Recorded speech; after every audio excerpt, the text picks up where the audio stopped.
Edhe në këtë profesion, si në çdo tjetër, ka konkurrencë, por ai friksohet shllaku këtij fenomene. Konkurencës nuk i friksona, se gjithkush e ka në thamat nurin e vetë që e dhuntin që e ka prej Zotit. Tash është konkurencë komerciale ma shumë. Për me mbjetu asaj kohës, atëherë tash në fillim që nuk ka pas shumë konkurencë të madhe ose ashtu të vrazhd në krahasim me tash.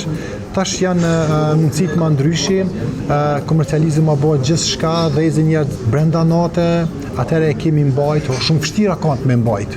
Me ka një ftyrë publike si model ose si aktor i modelingut, se jo aktor i filmave, seriale, po aktor i modelingut, edhe aty është një farë pjesë e aktrimit, aty dush me qenë pak a shumë një person ma ndryshe. Akon pak i vështirë për me mbajt, po fitin bruse nuk akon. Kështu që po të thamë me sinceritetin, ma shumë e kemi ba për pasion, e kemi ba për kohë, se për me mbjetu për i saj me thonë e kam punë, po përfitoj shumë jo.